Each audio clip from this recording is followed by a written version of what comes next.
Graças e paz, amados, passando aqui mais uma vez para gravar nossa mensagem de domingo às 15 horas no YouTube e às 16 horas no Facebook e no Instagram. Antes, porém, eu quero pedir a Deus a liberação da sua unção sobre a minha vida, para que eu possa gravar esse vídeo com competência, com graça, com unção de Deus, para abençoar aqueles que nos assistem, aqueles que nos ouvem. Pai, também conceda aos nossos ouvintes espírito de revelação e de sabedoria, no pleno entendimento da Tua palavra, e desde já nós damos a Ti toda a honra, toda a glória, todo louvor, e o fazemos, Pai, em nome de Jesus. Queridos, nós hoje vamos estudar o penúltimo episódio da nossa série a respeito de expressão de amor a Deus, coisa que eu e você precisamos fazer com naturalidade. E o tema de hoje é que o louvor a Deus é uma expressão de amor ao Senhor. Então, começamos pelo Salmo 47, 6 a 8, que diz assim: salmodiai a Deus, cantai louvores, salmodiai ao nosso Rei, cantai louvores. Deus é o Rei de toda a terra, salmodiai com harmonioso cântico. Deus reina sobre as nações, Deus se assenta no seu santo trono. Queridos, muitas vezes a gente vai para o culto e não está muito afim de louvar a Deus. Mas eu quero lhe dizer, meu querido e minha querida, se Deus tem sido bom para você, se Deus tem sido misericordioso, bondoso, eu e você precisamos honrá-lo de alguma forma. E o louvor, gostando ou não, estando com vontade ou não, é uma expressão genuína de amor ao nosso Deus. Veja que esse termo aqui do Salmo 47, ele está no imperativo, ele não está no normal dele. Então ele diz assim, ó, salmodiai a Deus. O que é salmodiar a Deus? Ler salmos ou cantar salmos para o Senhor. Aliás, não sei se você sabe, meu amado, mas no Antigo Testamento, na Velha Aliança, eles não tinham hinários como cantor cristão, como harpa cristã, não. Eles cantavam os salmos ao Senhor. Os salmos foram escritos de maneira especial e foi muito usado e ainda é hoje para exaltar ao Senhor, salmodiando, ou seja, compartilhando os salmos para a honra e glória do nome do nosso Deus. Mas, além de salmodiar a Deus, ele manda você cantar louvores. Então, o cantar louvores não é uma mera sugestão, é um comando, é um imperativo, é uma ordem de Deus. Salmodiai ao nosso Rei. O nosso Deus, além de Pai, ele é o Rei de toda a terra. Então, ele é único, ele é merecedor, ele é digno de ser honrado. Nós devemos salmodiar ao nosso Rei e cantar louvores ao nosso Rei, porque ele merece toda a honra, toda a glória e todo louvor. Deus é o Rei de toda a terra, para quem é crente e para quem não é crente. Não interessa qual é o seu credo, não interessa no que você crê. Deus é o Rei de toda a terra, não tenha dúvida disso. E mesmo que você não o reconheça como Rei da terra, ele é o Rei dos reis, o Senhor dos senhores. Então, por ele ser o Rei de toda a terra, nós devemos salmodiá-lo com harmonioso cântico. Deus é detalhista, amados. Ele quer as coisas do jeito dele. Tem muita gente que quer se achegar a Deus de qualquer maneira. Não é assim, meu amado. Deus estabeleceu na sua palavra ritos, protocolos, condições pelas quais eu e você podemos nos achegar a ele com temor e com tremor. Não é uma coisa vai entrando de qualquer maneira. Para entrar na presença de Deus é preciso ter reverência, temor, respeito, honra, porque Deus merece todas essas coisas. Deus reina sobre as nações.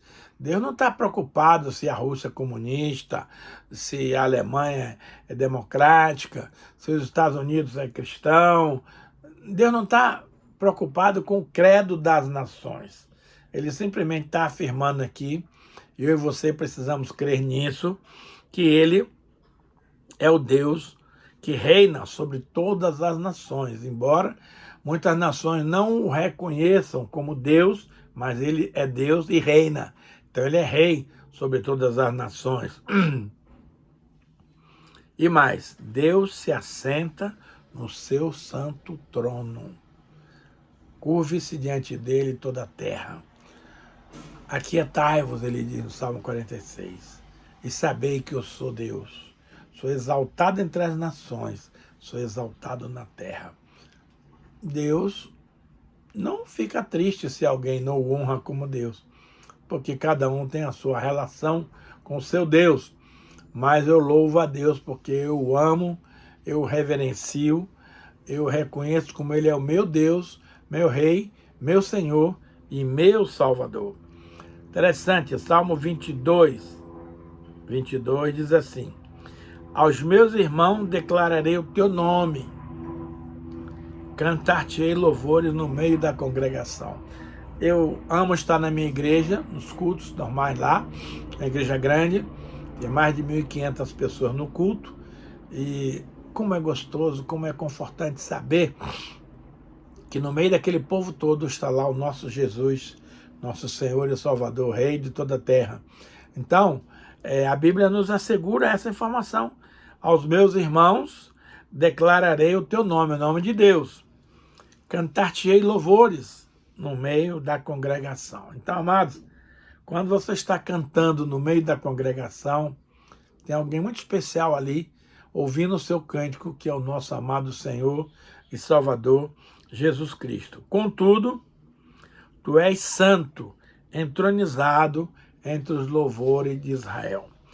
A Bíblia diz que o nosso Deus habita no meio dos louvores do seu povo, no meio dos louvores de Israel. Então, amado, está na igreja, celebrando cânticos ao Senhor, adorando ao Senhor na beleza da sua santidade. É algo extraordinariamente impactante. Mas você tem que ter essa consciência, você tem que ter essa percepção, que você apenas não está ali cantando à toa, cantando ao léu. Não.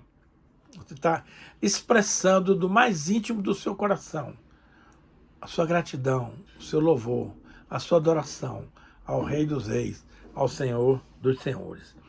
Deus celebra os grandes acontecimentos com louvores. Há uma passagem da Bíblia que muito me impressiona, que eu vou ler agora para vocês, que é o seguinte: Lucas 2, 13 e 14 diz assim: e subitamente apareceu com um anjo uma multidão da milícia celestial, louvando a Deus e dizendo: dai glórias a Deus nas maiores alturas e paz na terra entre os homens a quem ele quer bem.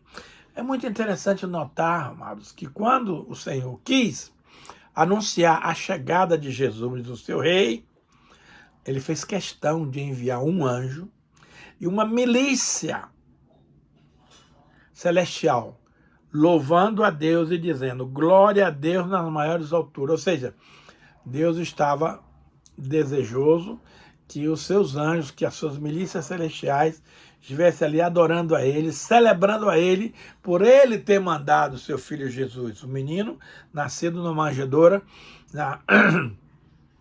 na família de José e de Maria, nosso amado Senhor e Salvador Jesus Cristo.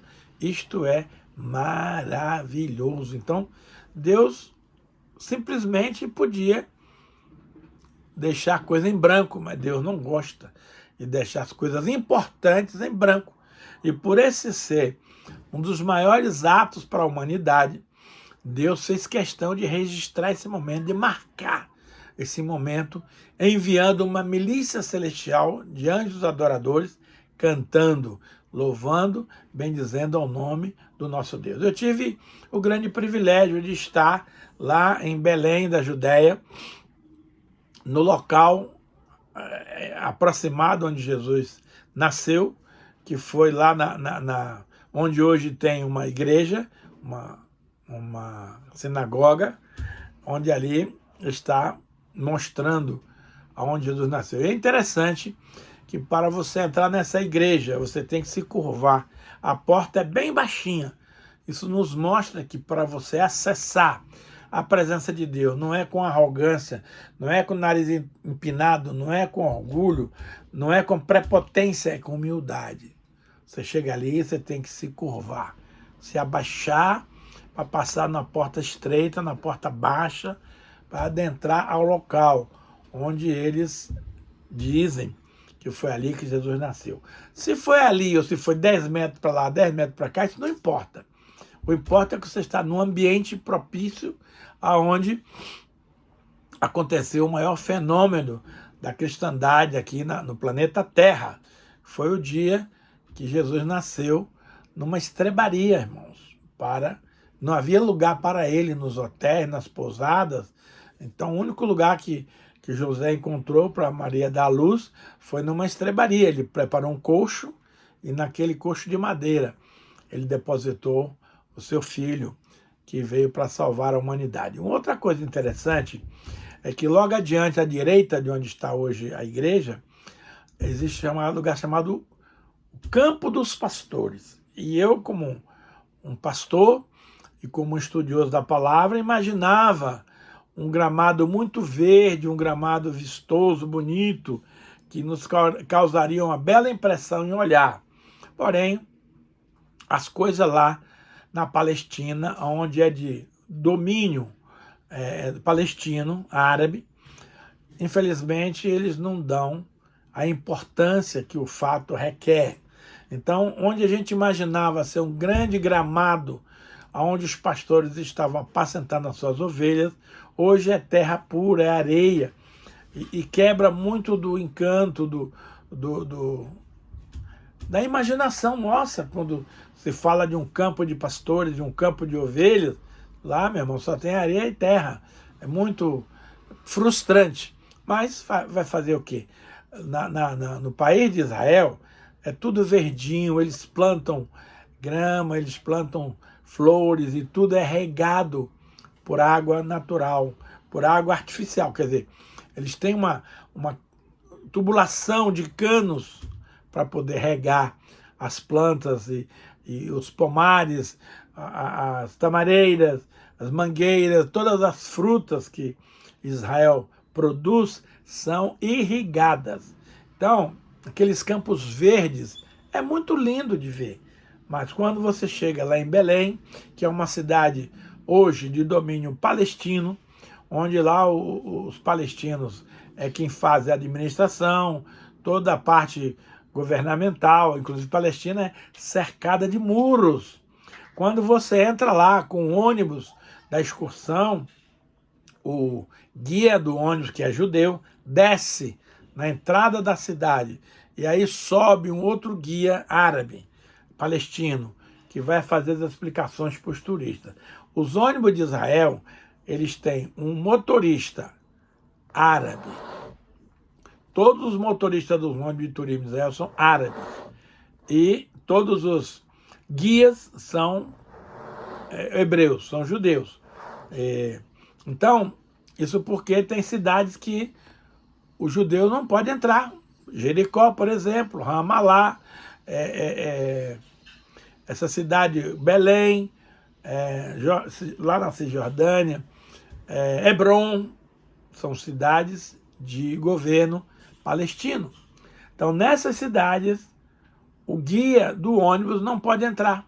Ele desce na entrada da cidade e aí sobe um guia palestino, que vai guiar o povo lá na cidade, que vai falar das coisas. Porém, eu creio que quando esses anjos vieram, aquilo era um tapete verde muito bonito, e imagine a doçura, a beleza, a harmonia daquela milícia celestial cantando para quem? Para os pastores. Não era para os rabinos, não era para o sumo sacerdote, não era para os saduceus, pelos fariseus. Não, não. Deus pegou as coisas mais simples do mundo para trazer a grandeza do seu filho. Então, quem é que estava naquele local à noite, de noite? Eram os pastores que cuidavam das ovelhas. e hoje é uma representatividade para nós, pastores de Deus, que cuidamos das ovelhas do Senhor. Então, o paralelo é tranquilo. Então, nessa altura, veio um anjo do Senhor, Gabriel, e veio uma milícia do exército celestial louvar, cantar, glorificar. Eu acho isso uma coisa espetacular. Então Deus faz questão de marcar os acontecimentos importantes com situações também importantes. O versículo 20 diz assim: voltaram então os pastores, glorificando e louvando a Deus por tudo que tinham ouvido e visto, como lhe fora anunciado. Olha só. Voltaram então, depois os pastores estavam no campo, quando esse episódio aconteceu, quando as milícias chegaram. Depois dessa festa, desse show, dessa apresentação, eles voltaram para a cidade para ver Jesus lá na casa de José e de Maria, e eles vieram glorificando. Olha, Deus faz questão que você o glorifique porque ele é digno. E louvando por tudo que tinham ouvido e visto, como lhe fora anunciado. Agora, além disso, o louvor tem outra importância. Hoje você vai nas igrejas e encontra uma banda, encontra um coral, encontra uma equipe de louvor, louvando e glorificando a Deus. Isso não era assim antigamente, não. Antigamente, no Velho Testamento, na Velha Aliança, nós vamos ver o seguinte: então, disse Davi a toda a congregação: agora, louvai o Senhor vosso Deus. Então, toda a congregação louvou o Senhor Deus de seus pais. Todos inclinaram a cabeça e adoraram o Senhor e se prostraram perante o rei. Eu acho muito interessante, porque Davi foi o homem que inaugurou, que criou a figura do louvor e da adoração na congregação. Até antes de Davi, ninguém tinha tido essa ideia. Por isso é que Davi é um homem segundo o coração de Deus, porque ele sempre foi um adorador. Davi, independentemente de ser rei, de ser pastor de ovelhas, ele era um adorador. Ele ia para o campo guardar as ovelhas e levava a sua harpa. Então, enquanto ele estava deitado na relva, as ovelhas estavam no aprisco, ele se assentava na porta do aprisco, porque ali ninguém podia sair.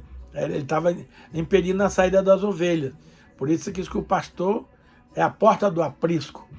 Então, imagina você quantas e quantas noites Davi não compôs salmos naqueles momentos onde ele estava cuidando das ovelhas do Senhor, mas olhava para o céu e via a lua, as estrelas, e isso o impactava. Por isso é que Davi é romântico, por isso que Davi é um salmista, porque ele via e contemplava a glória do Senhor na natureza. A Bíblia diz que toda a terra proclama a glória do Senhor, mas é preciso você ter sensibilidade para ter essa imagem, para ver essas belezas. E Davi era um homem que aproveitava, ele era sensível, ele dedilhava a sua harpa, não para as ovelhas, mas para o Senhor. E era um cântico, um louvor individual do rei, que até então não tinha assumido o trono, mas já tinha sido ungido rei, para o Rei dos Reis, o Senhor dos Senhores. Eu acho isso extraordinário. Então, Davi é um homem especial. Teve suas falhas, seus erros, seus pecados, como eu e você temos, mas, no geral, Davi era um adorador, um salmista consagrado, que aproveitava os seus momentos de comunhão com Deus para escrever salmos que exaltava a beleza e a glória do nosso Deus. Então, foi Davi quem instituiu o louvor congregacional. Olha só, 1 Crônicas 25:1 diz assim: Davi, juntamente com os chefes do serviço, separou para o ministério os filhos de Asaf, de Emã e Jedutum, para profetizarem com harpa, alaúdes e símbolo. O rol dos encarregados foi, e aí ele dá a quantidade, os nomes, as famílias e as pessoas queriam servir nesse ministério. Então Davi escolheu 3 homens, Asaf, Emã e Jedutum, e toda a sua família, porque o louvor, naquele tempo, era celebrado na família. Tinha um pai e os filhos, e aí os filhos seguiam a carreira dos pais. Agora, no verso 6 e 7 diz assim: todos estes estavam sob a direção, respectivamente, de seus pais, para o canto da casa do Senhor, com símbolos, alaúdes e harpas, para o ministério da casa de Deus, estando Asaf, Jedutum e Emã debaixo das ordens do rei. Então há uma hierarquia. Os 3 pais citados estavam debaixo da ordem do rei. E os pais, a partir do que recebia do rei, repassava para os seus filhos, para que eles fossem dar continuidade. O número deles, desses levitas, juntamente com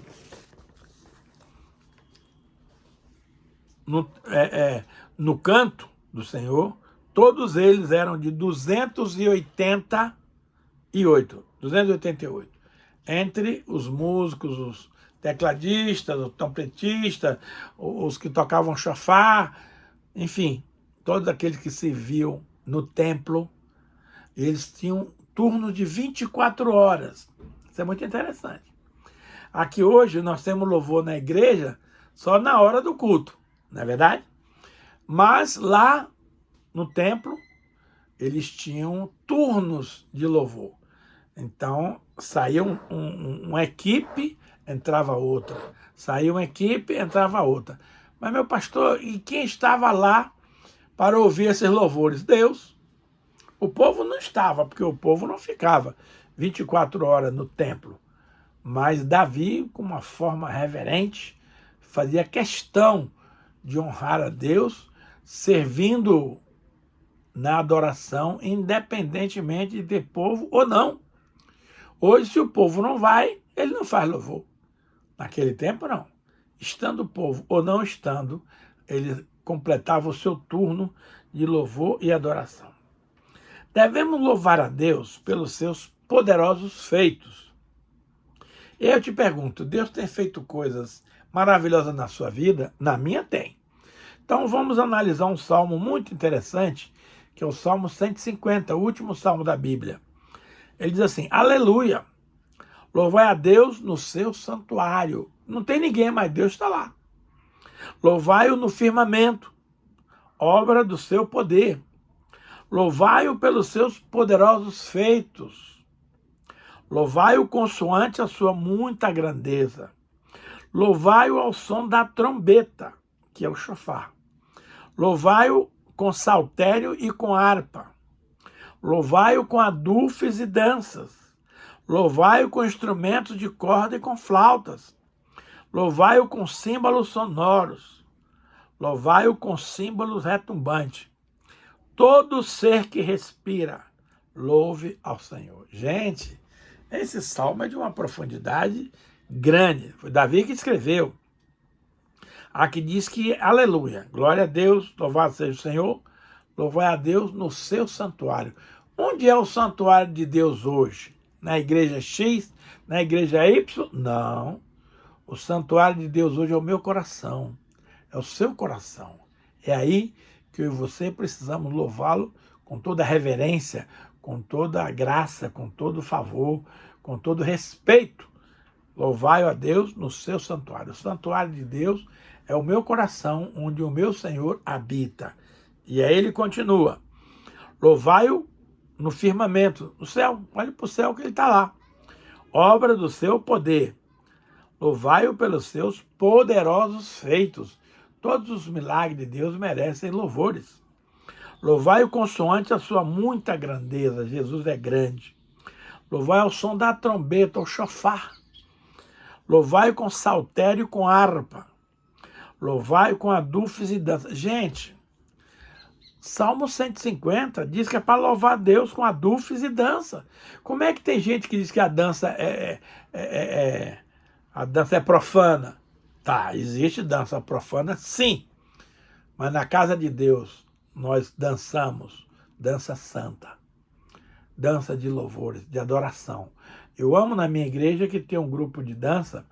Ela é muito discreta, ela não se apresenta, não diz o nome de ninguém, mas durante os louvores tem um pequeno grupo lá que todo domingo, todo culto muda os personagens, mas de moças, senhoras, casadas, magrinhas e gordas, dançando para o Senhor. Então não critique o que você não sabe que você está falando. No Salmo 150, manda louvar o Senhor com adufes. São certos indumentários da mulher, do homem, e danças. Então você está dançando para Deus. Se você não entende, não gosta, fique calado, respeite aquele que está fazendo o que é para o Senhor. Não é para mim, nem para você. A equipe de dança não está lá para se exibir para a plateia. Não, eles são muito discretos. Eles só transmitem a sua adoração para o Deus Todo-Poderoso. Louvai-o com símbolos retumbantes. Ah, tem gente que não gosta de barulho no culto. Você sabe o que é um símbolo retumbante? É um negócio que faz um barulho tremendo. Símbolos retumbantes. Agora aqui ele fecha. Todo ser que respira, louve ao Senhor. E aqui está escrito, ó, homens, animais, plantas, até mesmo pedras, rochas, louvem ao Senhor. Isso é uma pancada, porque muitas vezes a gente que é filho de Deus, se diz crente, tem dificuldade de louvar, fica lá de boca fechada durante os louvores. Não, não. Você é um ser que respira? Sou. Então louve ao Senhor. As árvores respiram? Sim. Então louve ao Senhor. Os animais respiram? Sim. Os animais também precisam louvar ao Senhor. Eu até acho que os animais e as plantas louvam melhor do que nós, os homens, filhos de Deus. Mas isso aí é uma outra questão. Como eu posso aplicar isso? Hebreus 13,15 diz assim: por meio de Jesus, pois, ofereçamos a Deus sempre sacrifício de louvor, que é fruto de lábios que confessam o seu nome. É claro que nem toda hora você está afim de louvar, mas é mandamento. Então, quando você não está afim, você pratique o sacrifício de louvor, porque disso Deus se agrada de maneira especial. Olha só, Tiago 15,13 diz assim: está alguém entre vós sofrendo? Faça oração. Claro, ninguém vai poder louvar a Deus sofrendo, mas faça oração e Deus lhe cura. Está alguém alegre? Sim, porque Deus me curou. Então cante louvores. A maneira de você se identificar com Deus quando você está triste é fazendo oração. E Deus promete curar. Agora, você foi curado? Está feliz? Está alegre? Estou. Então, meu amado, cante louvores, porque o Senhor Deus é digno de receber a nossa adoração, o nosso louvor. Salmo 146:12 diz assim: louvarei o Senhor durante a minha vida. Cantarei louvores ao meu Deus enquanto eu viver. Não interessa se você tem 5 anos, 15 anos, 20 anos, 70 anos, 90 anos. Enquanto você estiver vivo, você precisa, você deve cantar louvores ao Senhor e dar glórias a Ele enquanto você viver. Porque lá na glória, mano, nós vamos fazer isso direto. Lá na glória nós vamos estar cantando, louvando, adorando o nosso Deus juntamente com toda a congregação. Então perceba que o louvor é algo muito sério e que tem muito crente aí negligenciando essa área, não entendendo esse propósito, pensa que louvor é só um tempo de entretenimento enquanto as pessoas chegam no culto. Não é assim, não. Lá na minha igreja, por exemplo, quando começa o louvor, está todo mundo já em casa, não está ninguém, não está esperando ninguém chegar não, meu amado. O louvor é para Deus e é a Ele que eu e você temos que nos reportar. E aqui eu quero, oh Deus, o tempo acabou. Quero pedir que o Espírito Santo do Senhor complete a obra no coração daqueles que nos assistem. Naquilo, Senhor, que eu não fui capaz de comunicar, de explicar, de informar, que o Espírito Santo complete, para que as pessoas que assistiram esse vídeo possam ser grandemente edificados. Abençoa, meu Pai, cada um do teu povo que hoje está te assistindo. E desde já nós queremos dar ao Senhor toda a honra, toda a glória, todo louvor e toda adoração. E o fazemos, Pai, em nome santo de Jesus. Amém e amém.